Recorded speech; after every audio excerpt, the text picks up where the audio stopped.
Começa agora mais um programa da nossa série especial pela Turquia e Grécia. Na verdade, o último programa dessa série. Eu sei, também já estou com gostinho de saudade, mas fique tranquilo, porque nós temos muita coisa para mostrar para você no episódio de hoje, com o mesmo carinho, a mesma seriedade acadêmica e a mesma fidelidade à palavra de Deus que nós usamos nos programas anteriores.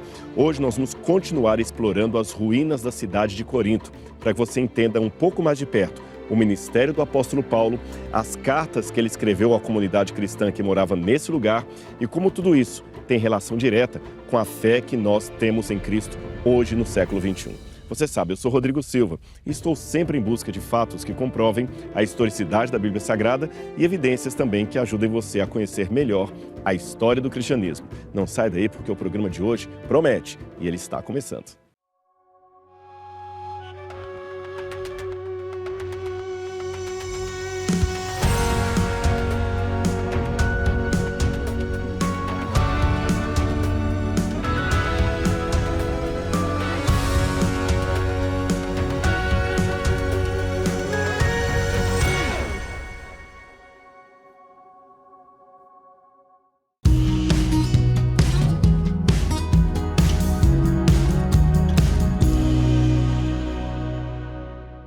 Oi pessoal, hoje eu vim me despedir de vocês. Sim, essa temporada está acabando, mas eu espero que você tenha gostado muito de todas as curiosidades que eu trouxe. Espero que você tenha gostado desse novo formato do programa também e especialmente esse roteiro que foi planejado especialmente para você. Aliás, se você gosta desses destinos para as terras bíblicas, a Turquia e a Grécia são excelentes opções. Até porque são países bem mais em conta de se visitar do que Israel, por exemplo, que é um pouquinho mais caro. E eu quero deixar algumas dicas para você. A primeira delas é: se planeje financeiramente. Na internet você encontra várias promoções de voos. Quando vier, não se esqueça, a Turquia e a Grécia usam moedas diferentes. A Grécia é o euro e na Turquia é a lira turca, como eu já te disse. E na Turquia, por exemplo, você pode até usar o transporte público, que é bem seguro. E a segunda dica é: assista novamente toda essa temporada para que você possa ver os lugares exatos que a gente passou e escolher com calma os locais que você quer visitar. Tanto pelas curiosidades que eu te dei, que são coisas mais modernas, e quanto todas as histórias que o Rodrigo também explicou. Agora eu vou deixar de novo com o Rodrigo o programa e eu espero de coração te encontrar na próxima temporada. Até mais!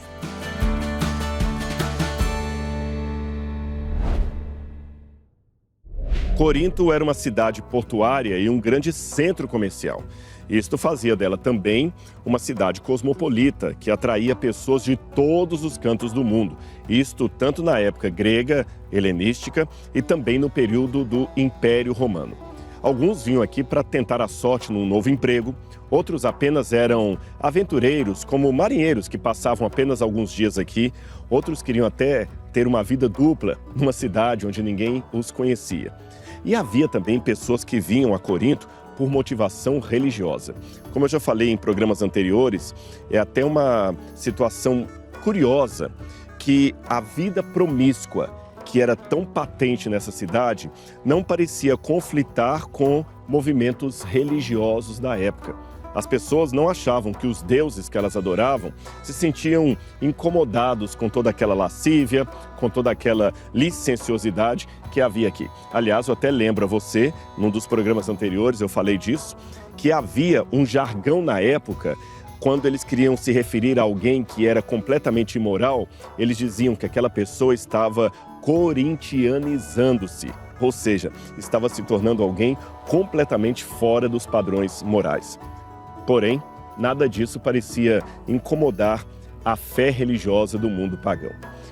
Tanto é que Corinto se tornou um centro de peregrinação para vários povos que vinham aqui adorar deuses importantes, como, por exemplo, Afrodite, cujo santuário fica no topo da colina aqui em frente à cidade, que eu já fiz menção, e também Apolo. Apolo era adorado já no começo da cidade. Olha as ruínas do templo de Apolo aqui atrás.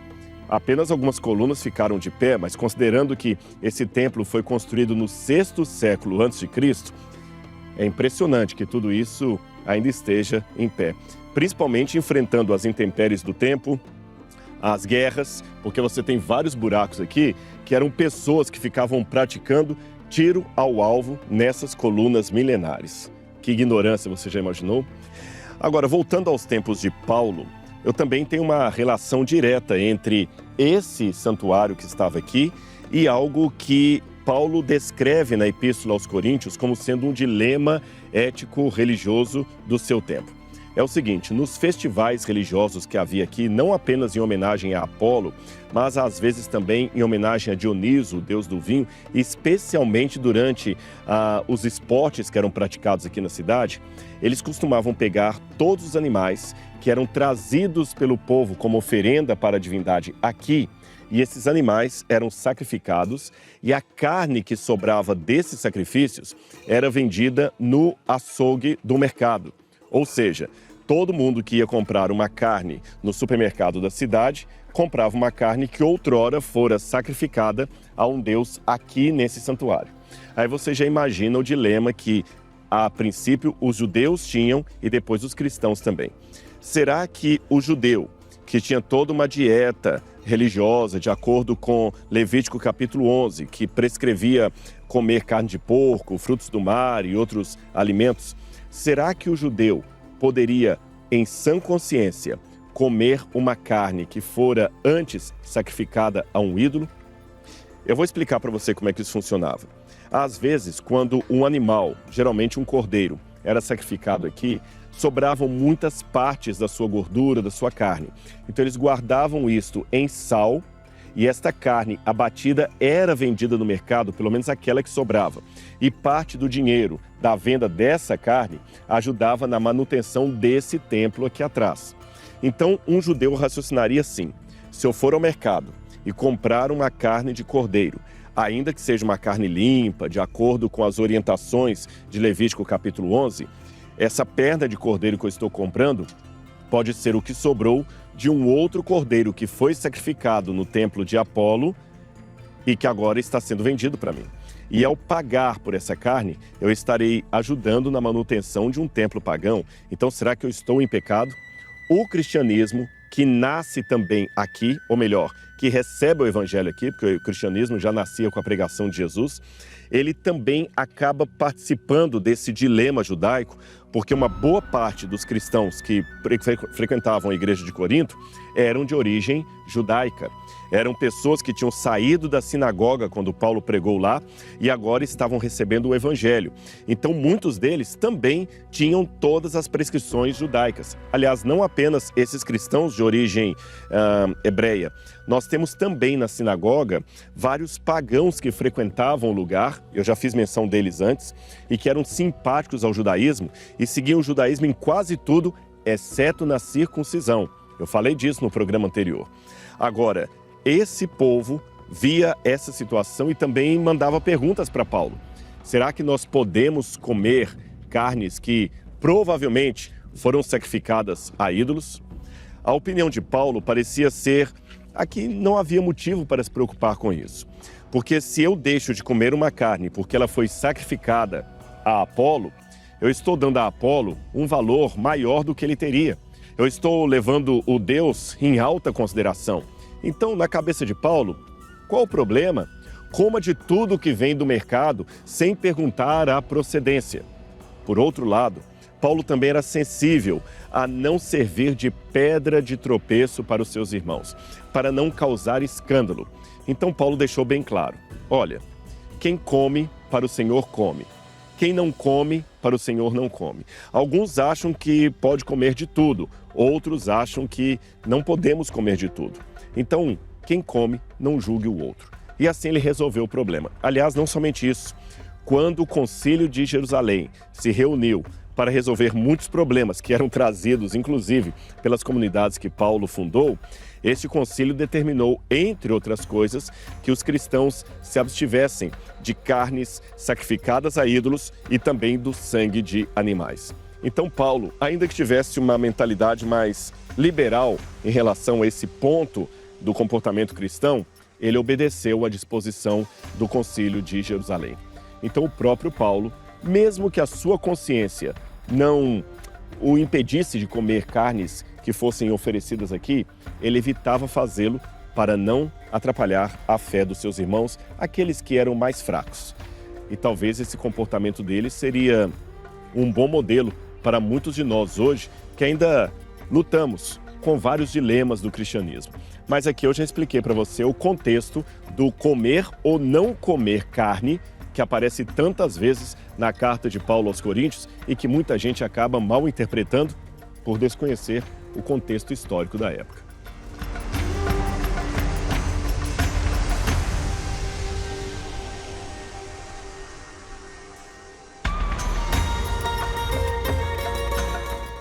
Esta rua por onde eu estou andando é a antiga Lerraion, uma das principais vias de Corinto que dava acesso até o antigo porto da cidade. E aqui ficava o comércio. Todas essas ruínas que vocês estão vendo aqui, exceto aquelas que são construção posterior, faziam parte, na época de Paulo, de lojas, açougues. Açougues, essa é uma palavra interessante porque ela tem relação direta com o que eu acabei de falar do Templo de Apolo. O Templo de Apolo está a poucos metros aqui à frente de onde eu estou. Então lembre do que eu expliquei. As pessoas pegavam os seus animais, cordeiro, geralmente cordeiro ou pombos, levavam para sacrifício ao deus Apolo. O que sobrava da carne do animal era colocado em sacas de sal e trazidos para ser vendido aqui. Aqueles animais também que eventualmente não fossem abatidos, também eram trazidos para ser vendidos aqui no açougue. E o dinheiro da venda desses animais, ou pelo menos parte desse dinheiro, iria para a manutenção do templo, uma vez que aquele animal fora antes dedicado à divindade.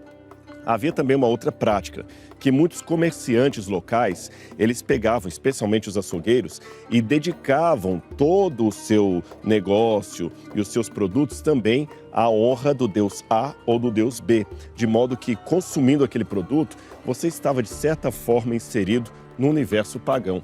Aliás, várias dessas colunas aqui trazem ainda inscrições desses comerciantes religiosos que queriam ganhar dinheiro e, ao mesmo tempo, cultuar os seus deuses. Aí eu repito o dilema que havia. Será que um judeu e um cristão, ao virem justamente aqui comprar um cordeiro, por exemplo, não podiam estar incorrendo num pecado de estar consumindo um produto que fora dedicado aos deuses? Aí você entende a expressão, ou pelo menos o capítulo 8 de 1 Coríntios, onde Paulo diz: no que se refere às coisas sacrificadas a ídolos, sabemos que todos temos conhecimento. O conhecimento leva ao orgulho, mas o amor edifica.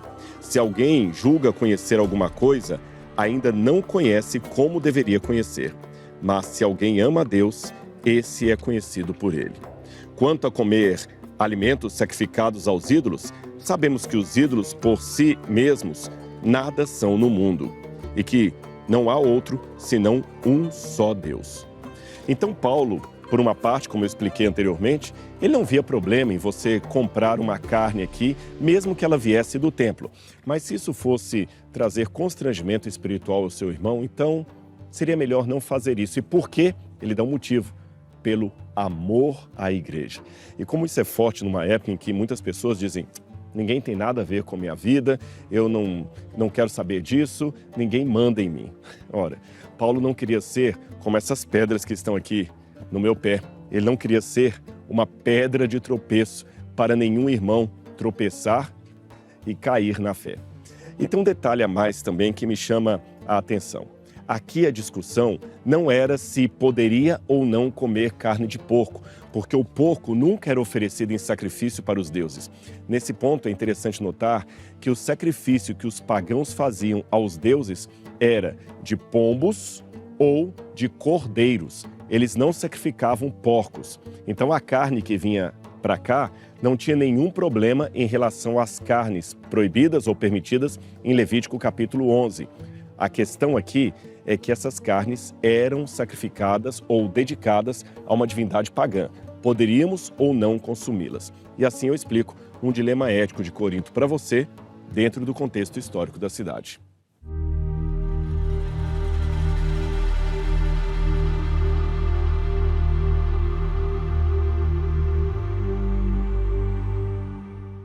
É uma pena que durante os minutos que nós temos num programa, é impossível você destrinchar em detalhes cada aspecto da Bíblia Sagrada, ilustrado pelos artefatos arqueológicos que estão em loco.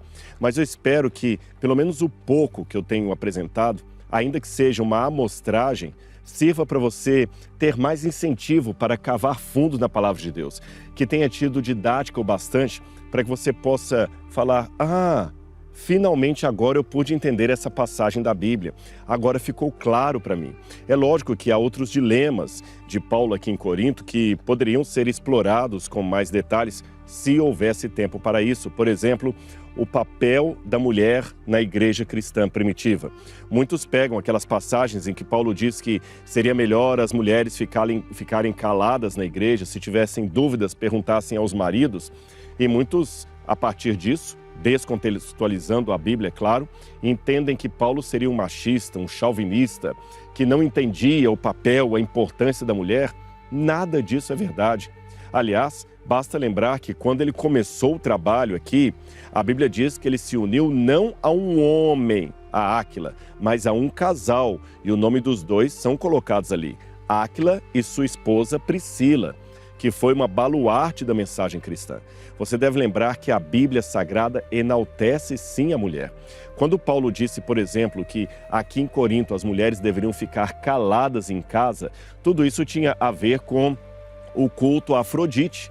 Muitas ex-sacerdotisas de Afrodite acabavam se convertendo para o cristianismo, e só para você entender, o culto a Afrodite, em grande parte, também tinha, além da licenciosidade, além da prostituição ritualística, tinha também o êxtase. Muitas dessas mulheres ganhavam a vida, ou melhor, ganhavam o recurso para o templo da deusa, não apenas vendendo seus corpos, mas também através de oráculos. Como é que funcionava? Geralmente, alguém tinha uma dúvida com relação ao futuro, uma decisão importante para alcançar na vida, então ele ia até a essas sacerdotisas, que eram vulgarmente chamadas de pitonisas. Isso aqui eu preciso explicar com mais detalhe para você. Você se lembra que eu já falei no passado sobre o mito de Apolo e a sua irmã Ártemis? Você se lembra? Eles eram filhos de Leto, e quando Leto fugiu no momento de dar à luz aos gêmeos, Leto foi perseguida por uma serpente draconiana, um dragão em forma de serpente, que era chamada de Piton. Quando os gêmeos nascem e escapam da morte nas garras da serpente em forma de dragão, Apolo marca a sua vingança daquele animal. E mais tarde ainda, tudo isso, gente, de acordo com a mitologia grega, quando Zeus decretou que ensinaria o futuro e os mistérios da humanidade no oráculo de Delfos, aquela Piton estava ali impedindo que os adoradores pudessem ir até o oráculo para saber as coisas ocultas que eles queriam saber. Então, quem vai até aquele lugar, em Delfos, e mata a serpente, ou melhor, mata aquele animal mitológico, a Piton, foi Apolo. Em virtude disso, eles constroem um santuário para Apolo ali. E Apolo recebe de Zeus a incumbência de ser ele o revelador dos mistérios. E a partir disso, aquelas sacerdotisas que cultuavam ao mesmo tempo Afrodite, mas também participavam do culto a Apolo, eram chamadas de pitonisas, porque elas tinham a vidência de, por exemplo, consultar os mortos, coisa que, aliás, era proibida na lei de Deus para todos os judeus e, por extensão, para todos os cristãos que tinham o Antigo Testamento como seu livro sagrado. Aí você entende algumas expressões que Paulo fala, quando ele diz, por exemplo, ainda que eu conhecesse todos os mistérios, se eu não tiver amor, nada disso me aproveitará. Você percebeu? Então, como muitas dessas mulheres místicas entravam para a igreja, Paulo teve que sancionar qual seria o comportamento delas na igreja. Sabe por quê? Eu vou contar para você como os arqueólogos imaginam que eram esses rituais de adivinhação que as pitonisas praticavam. Geralmente você chegava, aquele que queria consultar algo a respeito do futuro, e ele ficava sentado diante da pitonisa e ela se assentava num banquinho que era um tripé, 3 pés. Ela sentava e entre a pitonisa e aquele que estava o cliente, eles acendiam várias ervas alucinógenas que produziam uma fumaça naquele santuário. E aquela fumaça que era produzida era respirada tanto pela sacerdotisa quanto pelo cliente. Ambos entravam em transe e tinham realmente experiências místicas que faziam com que a pitonisa saísse crendo que realmente ela revelou algo espiritual para alguém, e aquele que foi em busca de uma revelação também saía arrepiado com a experiência que ele teve lá dentro. Agora, em termos médicos, nós sabemos que pessoas que ficam por muito tempo expostas a substâncias químicas alucinógenas, elas ficam com sua mente comprometida. Às vezes você pode ter, por exemplo, um problema de abstinência, um problema de desvio mental. Agora, nós não podemos impedir essas pessoas de conhecerem a Cristo e o Evangelho, porém muitas delas vêm para a igreja já, como eu diria, sequeladas pela vida pregressa. Muitas dessas mulheres que tinham sido prostitutas, que tinham sido videntes, agora se tornavam cristãs. E talvez dentro da igreja, algumas delas queriam profetizar e falar como faziam no passado. Então Paulo disse, olha, que as mulheres não falem nada na igreja. Ficou mais claro o contexto? Você viu que não há nenhuma misoginia aqui? Mas a vida de Paulo não foi nada fácil nesse lugar. Assim como aconteceu por outros lugares onde ele passou e que nós já mostramos nessa série especial, novamente aqui em Corinto, Paulo foi rejeitado. Eu vou ler a passagem bíblica para você. Atos capítulo 18, versículo 5 em diante. Quando Silas e Timóteo chegaram da Macedônia, aqui para Corinto, Paulo se entregou totalmente à palavra, testemunhando aos judeus que Jesus é o Cristo.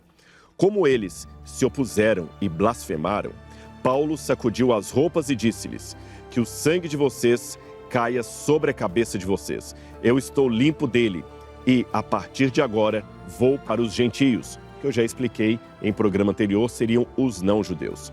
Saindo dali, entrou na casa de um homem chamado Tício Justo, que era temente a Deus.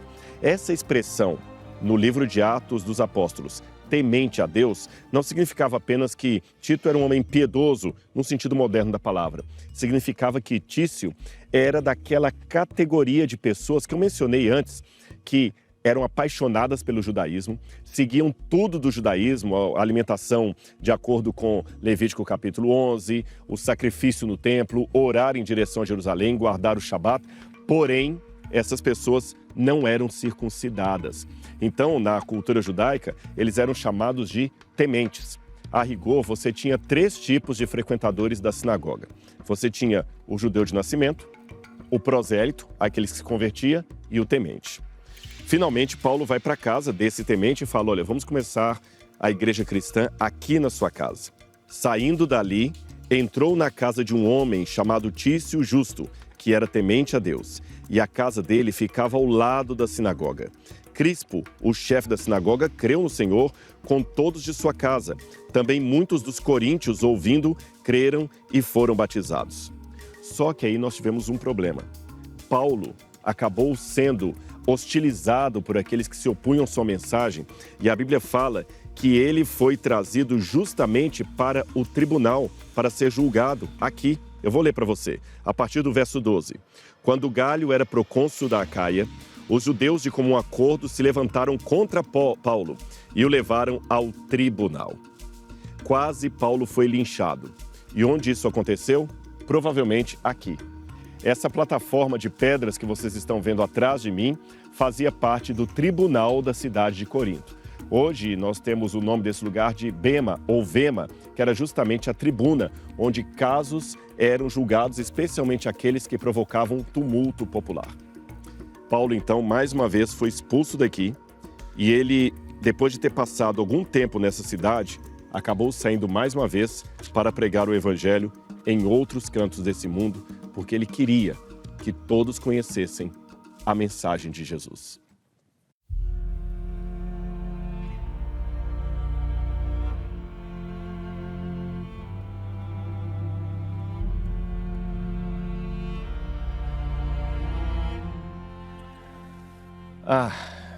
Que pena que a nossa série termina hoje. Eu sei. Eu também estou saindo com gostinho de quero mais.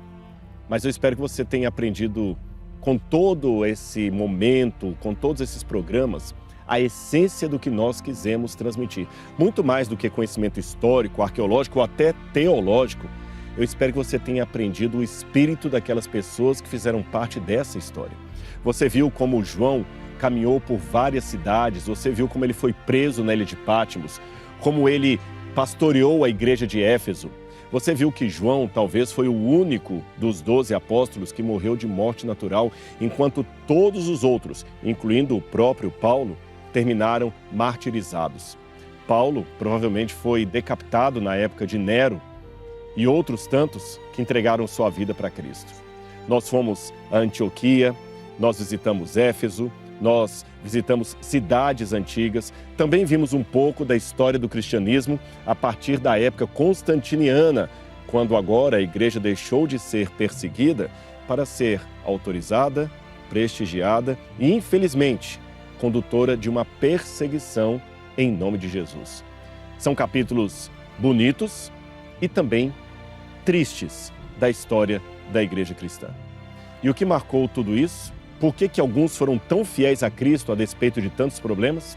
A resposta de Paulo está na carta que ele escreveu para os membros de Corinto. Talvez, sabendo que eles conheciam sobre amor apenas o que era pregado no templo de Afrodite, ele escreveu 1 Coríntios 13, explicando que o amor não era promíscuo, que o amor não era adoração à deusa. Ele disse: ainda que eu fale a língua dos homens e dos anjos, se eu não tiver amor, serei como bronze que soa, ou como símbolo que retine. Agora, pois, permanecem a fé, a esperança e o amor. Estes três, porém o maior deles é o amor. E é com essa palavra, amor, que eu termino a nossa série especial, porque afinal de contas, foi o próprio João que disse: Deus é amor. Isto é o Evangelho. O resto é comentário.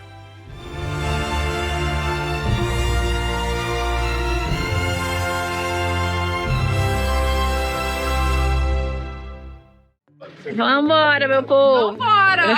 Acabou!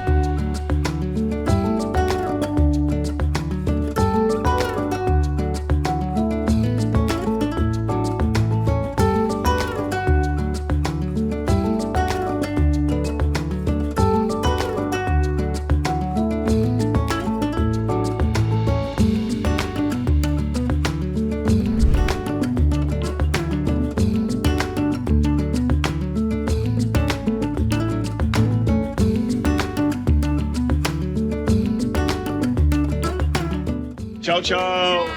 Agora ir para casa tomar um banho merecido.